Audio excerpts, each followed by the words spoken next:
बहुत साल पहले की बात है।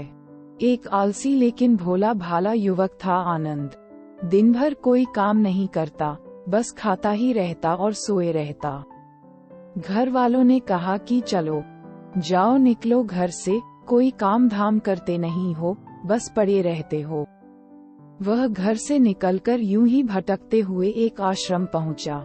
वहां उसने देखा कि एक गुरुजी हैं और उनके शिष्य कोई काम नहीं करते, बस मंदिर की पूजा करते हैं। उसने मन में सोचा कि यह बढ़िया है, कोई काम धाम नहीं, बस पूजा ही तो करना है। गुरुजी के पास जाकर पूछा, क्या मैं यहाँ रह सकता हूँ? गुरुजी बोले, हाँ हाँ क्यों नहीं, लेकिन मैं कोई काम नहीं कर सकता हूँ। गुरुजी, कोई काम नहीं करना है, बस पूजा करना होगा। आनंद, ठीक है, वह तो मैं कर लूंगा। अब आनंद महाराज के आश्रम में रहने लगा। ना कोई काम, ना कोई धाम, बस सारा दिन खाते रहो और प्रभु भक्ति में भजन गाते रहो। महीना भर हो गया, फिर एक दिन आई एकादशी। उसने रसोई में जाकर देखा कि खाने की कोई तैयारी नहीं। उसने गुरुजी से पूछा कि आज खाना नहीं बनेगा क्या? गुरुजी ने कहा, नहीं, आज तो एकादशी है, तुम्हारा भी उपवास है। उसने कहा, नहीं, अगर मैंने उपवास कर लिया तो कल का दिन ही नहीं देख पाऊंगा। मैं तो नहीं कर सकता उपवास, मुझे तो भूख लगती है। आपने पहले क्यों नहीं बताया? गुरुजी ने कहा, ठीक है, तुम ना करो उपवास, पर खाना भी तुम्हारे लिए कोई और नहीं बनाएगा, तुम खुद बना लो। मरता क्या न करता, गया रसोई में। गुरुजी फिर आए, देखो अगर तुम खाना बना लो तो राम जी को भोग जरूर लगा लेना और नदी के उस पार जाकर बना लो रसोई। ठीक है। लकड़ी, आटा, तेल, घी, सब्जी लेकर आनंद महाराज चले गए। जैसे तैसे खाना भी बनाया, खाने लगा तो याद आया कि गुरुजी ने कहा था कि राम जी को भोग लगाना है। लगा भजन गाने, आओ मेरे राम जी, भोग लगाओ जी, प्रभु राम आइए, श्री राम आइए, मेरे भोजन का भोग लगाए। कोई न आया तो वह बेचैन हो गया कि यहाँ तो भूख लग रही है और राम जी आ ही नहीं रहे। भोला मानस जानता नहीं था कि प्रभु साक्षात तो आएंगे नहीं, पर गुरुजी की बात मानना जरूरी है। फिर उसने कहा, देखो प्रभु राम जी, मैं समझ गया कि आप क्यों नहीं आ रहे हैं। मैंने रूखा सूखा बनाया है और आपको तर माल खाने की आदत है, इसलिए नहीं आ रहे हैं। तो सुनो प्रभु, आज वहाँ भी कुछ नहीं बना है, सबको एकादशी है, खाना हो तो ये भोग ही खा लो। श्री राम अपने भक्त की सरलता पर बड़े मुस्कुराए और माता सीता के साथ प्रकट हो गए। भक्त असमंजस में, गुरुजी ने तो कहा था कि राम जी आएंगे, पर यहाँ तो माता सीता भी आई हैं और मैंने तो भोजन बस 2 लोगों का बनाया है। चलो कोई बात नहीं, आज इन्हें ही खिला देते हैं। बोला, प्रभु मैं भूखा रह गया, लेकिन मुझे आप दोनों को देखकर बड़ा अच्छा लग रहा है, लेकिन अगली एकादशी पर ऐसा न करना, पहले बता देना कि कितने जन आ रहे हो, और हाँ, थोड़ा जल्दी आ जाना। राम जी उसकी बात पर बड़े मुदित हुए, प्रसाद ग्रहण करके चले गए। अगली एकादशी तक ये भोला मानस सब भूल गया। उसे लगा कि प्रभु ऐसे ही आते होंगे और प्रसाद ग्रहण करते होंगे। फिर एकादशी आई। गुरुजी से कहा, मैं चला अपना खाना बनाने, पर गुरुजी थोड़ा ज्यादा अनाज लगेगा, वहाँ 2 लोग आते हैं।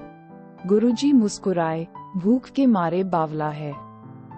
ठीक है, ले जा और अनाज ले जा। अब की बार उसने 3 लोगों का खाना बनाया। फिर गुहार लगाई, प्रभु राम आइए, सीताराम आइए, मेरे भोजन का भोग लगाइए। प्रभु की महिमा भी निराली है। भक्त के साथ कौतुक करने में उन्हें भी बड़ा मजा आता है। इस बार वे अपने भाई लक्ष्मण, भरत, शत्रुघ्न और हनुमान जी को लेकर आ गए। भक्त को चक्कर आ गए, यह क्या हुआ?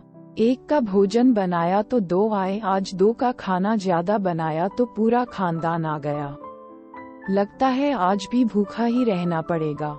सबको भोजन लगाया और बैठे बैठे देखता रहा। अनजाने में ही उसकी भी एकादशी हो गई। फिर अगली एकादशी आने से पहले गुरुजी से कहा, गुरुजी, ये आपके प्रभु राम जी अकेले क्यों नहीं आते? हर बार कितने सारे लोग ले आते हैं। इस बार अनाज ज्यादा देना। गुरुजी को लगा, कहीं यह अनाज बेचता तो नहीं है। देखना पड़ेगा जाकर। भंडार में कहा, इसे जितना अनाज चाहिए दे दो और छुपकर उसे देखने चल पड़े। इस बार आनंद ने सोचा, खाना पहले नहीं बनाऊंगा, पता नहीं कितने लोग आ जाएं। पहले बुला लेता हूँ फिर बनाता हूँ। फिर गुहार लगाई, प्रभु राम आइए, श्री राम आइए, मेरे भोजन का भोग लगाए। सारा राम दरबार मौजूद। इस बार तो हनुमान जी भी साथ आए। लेकिन ये क्या, प्रसाद तो तैयार ही नहीं है। भक्त ठहरा भोला भाला, बोला, प्रभु इस बार मैंने खाना नहीं बनाया। प्रभु ने पूछा क्यों? बोला, मुझे मिलेगा तो है नहीं, फिर क्या फायदा बनाने का, आप ही बना लो और खुद ही खा लो। राम जी मुस्कुराए, सीता माता भी गदगद हो गईं उसके मासूम जवाब से। लक्ष्मण जी बोले, क्या करें प्रभु? प्रभु बोले, भक्त की इच्छा है पूरी तो करनी ही पड़ेगी, चलो लग जाओ काम पर। लक्ष्मण जी ने लकड़ी उठाई, माता सीता आटा सानने लगी। भक्त एक तरफ बैठकर देखता रहा। माता सीता रसोई बना रही थी तो कई ऋषि मुनि व यक्ष गंधर्व प्रसाद लेने आने लगे। इधर गुरुजी ने देखा कि खाना तो बना नहीं, भक्त एक कोने में बैठा है। पूछा, बेटा क्या बात है, खाना क्यों नहीं बनाया? बोला, अच्छा किया गुरुजी आप आ गए, देखिए कितने लोग आते हैं प्रभु के साथ। गुरुजी बोले, मुझे तो कुछ नहीं दिख रहा तुम्हारे और अनाज के सिवा। भक्त ने माथा पकड़ लिया, एक तो इतनी मेहनत करवाते हैं प्रभु, भूखा भी रखते हैं और ऊपर से गुरुजी को दिख भी नहीं रहे, यह और बड़ी मुसीबत है। प्रभु से कहा, आप गुरुजी को क्यों नहीं दिख रहे हैं? प्रभु बोले, मैं उन्हें नहीं दिख सकता। बोला, क्यों? वे तो बड़े पंडित हैं, ज्ञानी हैं, विद्वान हैं, उन्हें तो बहुत कुछ आता है, उनको क्यों नहीं दिखते आप? प्रभु बोले, माना कि उनको सब आता है, पर वे सरल नहीं हैं तुम्हारी तरह, इसलिए उनको नहीं दिख सकता। आनंद ने गुरुजी से कहा, गुरुजी प्रभु कह रहे हैं कि आप सरल नहीं है, इसलिए आपको नहीं दिखेंगे। गुरुजी रोने और कहने लगे कि वाकई मैंने सब कुछ पाया, पर सरलता नहीं पा सका तुम्हारी तरह, और प्रभु तो मन की सरलता से ही मिलते हैं। आनंद अपने गुरु को रोता देख भगवान राम से बोला, मैं अपने गुरु को रोता नहीं देख सकता हूँ, आप उन्हें भी दर्शन दीजिए। भगवान प्रभु प्रकट हो गए और गुरुजी को भी दर्शन दिए। इस तरह एक भक्त के कहने पर प्रभु ने रसोई भी बनाए। दोस्तों, आपको ये कहानी अच्छी लगी तो चैनल को सब्सक्राइब और अपने दोस्तों से शेयर जरूर करें। धन्यवाद।